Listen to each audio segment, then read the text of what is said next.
성향이 좀 안정적인 성향이다 그러면 상당히 좋은 선택인 것 같습니다. 떨어지는 것도 이렇게 급격하게 떨어지지는 않을 것 같습니다. 하이 리스크, 하이 리턴 성향이다 그러면 같은 기업이 상당히 좋을 것 같습니다. 이런 기업들은 떨어질 때도 많이 떨어지지만 성장할 때는 50%, 100%까지도 이제 성장할 수 있는 기업이기 때문에 하이 리스크, 하이 리턴 좋아하는 사람들한테는 좋은 기업이라고 볼 수 있습니다.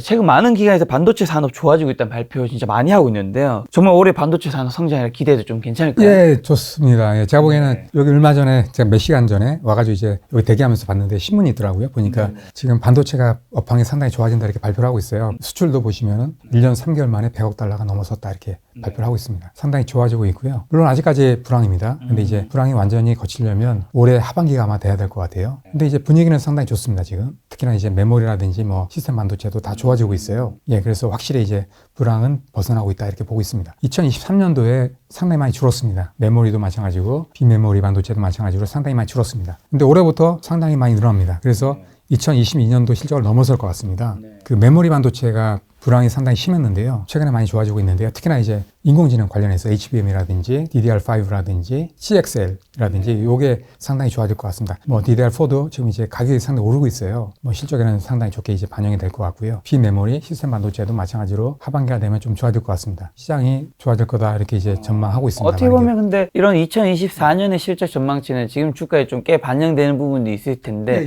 2025년은 2024년보다 더 좋아지는 흐름인가요? 예, 맞습니다. 요게 확실히 2024년도보다는 2025년도가 더 좋아질 것 같습니다. 얼마나 좋아질지 모르지만 어쨌든 예, 좋아지는 추세적인. 예, 맞습니다. 왜냐하면 이게 과거를 봐도 알아요. 예전에 보시면 메모리 반도체 같은 경우도 이제 2019년도에 불황이 왔었거든요. 그러면서 2020년 초반부터 이제 불황이 슬슬 이제 거치기 시작했거든요. 그때도 한 1년 정도 걸렸어요. 불황이 거치는데. 마찬가지로 반도체는 사이클이 있어요. 3, 4년 주기로 이렇게 좋아졌다가 안 좋아졌다 합니다. 근데 이제 우상향 하는 거죠. 자, 최근에 인텔이 무섭게 파운드리 산업에서 치고 올라오고 있는데 앞으로 삼성 파운드리에 TSMC 위협이 될까요? 좀 봐야 됩니다. 지금 위협은 되긴 합니다. 분명히 됩니다. 왜냐면은 지금 인텔이 하고 있는 게 지금 4나노 반도체까지는 지금 개발이 완료됐거든요. 올해 2024년도에 2나노 반도체 하겠다 이런 거거든요. 이 스케줄이 더 빠릅니다. 그 TSMC나 삼성보다도 더 빠릅니다. 이렇게 얘기는 했는데 만약에 된다 그러면 상당히 위협이 되죠. 근데 이제 이게 계획이랑 실제는 다르거든요. 이게 또 안 될 수도 있어요. 양산도 물론 딜레이가 될 수 있지만 왜냐면 이제 GA 방식도 처음으로 도입하거든요. 인텔도 마찬가지로. 그러면서 여러 가지 이제 문제를 겪을 수밖에 없는 문제가 있고요. GA 방식이 이제 도입하면서 수율이 또 상당히 안 좋게 나올 가능성이 있어요. 그 예전에 보시면 삼성도 뭐 TSMC보다 뭐 GA 방식 먼저 도입하고 그다음에 또 양산도 더 빨리 했는데도 불구하고 마켓 셰어는 더 늘어나지 않았어요. 그 이유가 뭐냐면 이제 수율이 안 좋기 때문에 그런 거거든요. 기본적으로 양산도 중요하지만 수율이 일단 나와야 돼요. 왜냐면 수율이 중요한 이유가 있는데 수율이 안 나와버리면 사업 자체가 마이너스가 됩니다. 고객 입장에서도 타임 투 마켓이 중요해요. 왜냐면 이제 고객들도 세트를 만든 다음에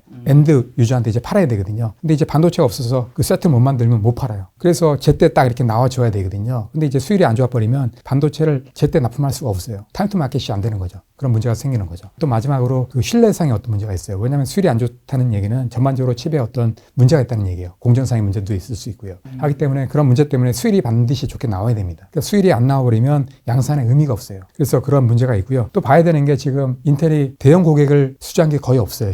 지금까지. 하다 보니까 이게 말은 하지만 지금 이제 대형 고객이 없다 보니까 신뢰가 안 가는 거죠. 일단은 그 파운드리 사업 자체는 그 큰 기업들을 수주를 해야 되거든요. 그 삼성도 지금 마켓 셰어가 크지 않은 이유가 대형 고객들이 이렇게 많지 않기 때문에 그렇게 된 거거든요. 마찬가지로 이제 큰 고객들을 이제 수주를 해야 되는데 그게 없다는 거죠. 지금 불과 이제 1%밖에 안 됩니다. 인텔이. 하기 때문에 지금 올해 2나노 해가지고 이제 따라간다는 게 쉽지는 않다는 거죠. 그래서 그런 문제가 있고요. 또 봐야 되는 게 뭐냐면 예전에 이제 인텔 같은 경우도 그 파운드리 사업을 했어요. 그러다가 이제 포기하고 다음에 다시 하는 거거든요. 그때 이제 실패한 이유가 여러 가지가 있지만 물론 기술적인 문제도 있었지만 기본적으로 그 파운드리 사업은 생태계가 잘 갖춰져야 됩니다. 근데 그 생태계를 구축을 안 했어요. 예전에도. 삼성도 마찬가지고. 그래서 성장을 못 했거든요. 마찬가지로 지금 그 생태계가 구축이 돼야 되는데 안 되는 거죠. TSMC 같은 경우에는 이제 30년 넘게 이렇게 생태계를 갖춰왔는데 뭐 TSMC 말고 삼성도 7년 이상 지금 해왔거든요. 그런 작업을. 그 시간이 걸린다는 거죠. 그래서 제가 보기에는 뚜껑은 열어봐야 됩니다. 근데 이제 여러 가지 변수들이 많기 때문에 과연 계획대로 될지는 모르겠습니다. 좀 봐야 됩니다.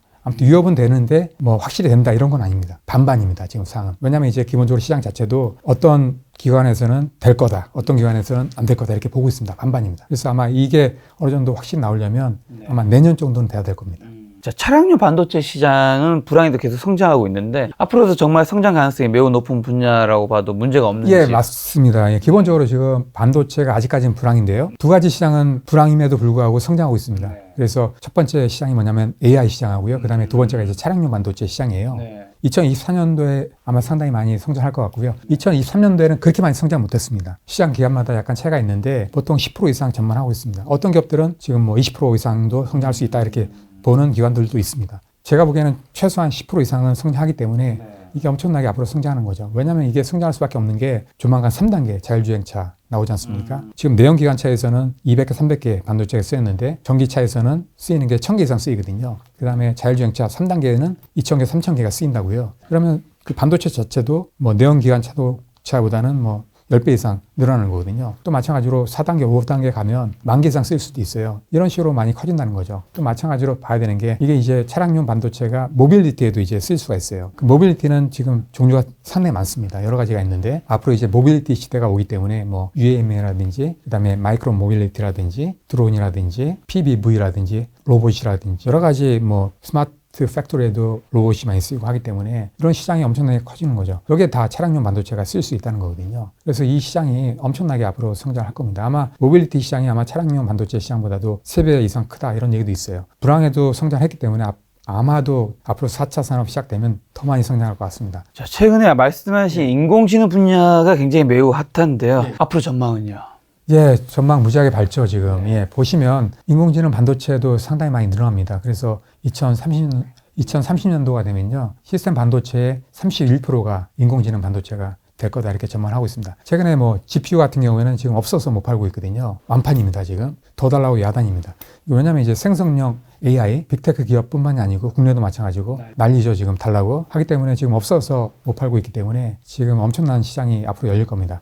그리고 또 봐야 되는 게 뭐냐면 온 디바이스 AI라고 지금 많이 나오지 않습니까? 이게 뭐냐면은 HAI예요. HAI입니다. 이게 뭐냐면은 기존에는 그 클라우드 서버에서 이제 AI를 가동시켰는데 그렇게 되면 이제 여러 가지 문제가 있어요. 어떤 문제가 있냐면 한 3가지 정도 들 수 있는데 전력 소모가 일단 많아집니다. 왜냐면 이제 소통을 해야 되기 때문에 통신해야 되기 때문에 이제 전력 소모가 생길 수밖에 없고요. 그다음에 또 딜레이가 지연이 생길 수가 있어요. 그다음에 또 마찬가지로 또 여러 가지 이제 문제가 발생할 수 있는 가능성이 크거든요. 뭐 성능 면에서 이런 문제가 발생하기 때문에 바로 이제 디바이스 자체적으로 이제 AI를 할 수 있게끔 만든 거예요. HAI가 전력 소모라든지 뭐 성능이라든지 이런 게 더 좋아질 수 있거든요. 하기 때문에 이쪽 시장을 삼성도 마찬가지로 엄청나게 타겟팅을 하고 있어요.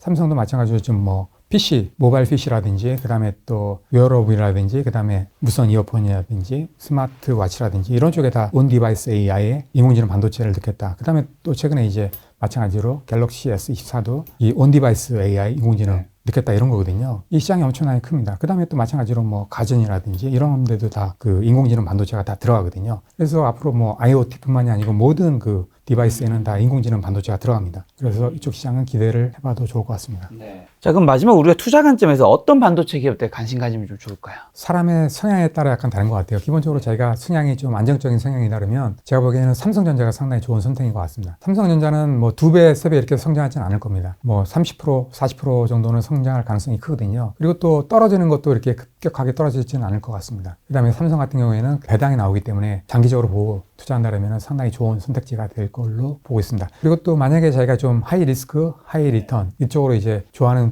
성향이다 그러면은 엔비디아 같은 기업이 상당히 좋을 것 같습니다. 이런 기업들은 뭐 반도체 기업이지만 반도체 기업이라기보다는 소프트웨어 기업이거든요. 이 기업은 뭐 떨어질 때도 많이 떨어지지만 제가 보기에는 뭐 성장할 때는 뭐 50%, 100%까지도 이제 성장할 수 있는 기업이기 때문에 하이 리스크, 하이 리턴 이쪽을 좋아하는 사람들한테는 좋은 기업이라고 볼 수 있습니다. 그리고 또 그 외에도 뭐 국내에는 뭐 제가 보기에는 차량용 반도체 기업들도 상당히 좋은 선택지인 것 같습니다. 제가 말씀드린 대로 차량용 반도체는 앞으로 계속 성장하기 때문에 좋은 선택지인 것 같고요. 그다음에 또 안정적으로 성장한다 그러면 그 IP 기업들도 상당히 좋은 기업들인 것 같습니다. 국내에 있는 IP 기업들도 많이 있지만 해외 뭐 케이던스라든지 시노칩스 이런 기업들은 안정적으로 계속 성장하기 때문에 이런 기업들도 나쁘지 않은 선택이라고 보고요. 그 다음에 또 ASML 상당히 좋은 선택이라고 봅니다. 자, 많은 전문가분들이 이제 2024년은 진짜 반도체는 좋을 것이다. 특히 많은 이제 증권사에서도 삼성전자는 이제 주가가 좋다고 많은 분들이 얘기하는데 이번에는 좀 믿어도 되는 걸까요? 예, 믿어도 좋을 것 같습니다. 구축에 계신 예. 분도 구조대 갈 수 있는 건가요?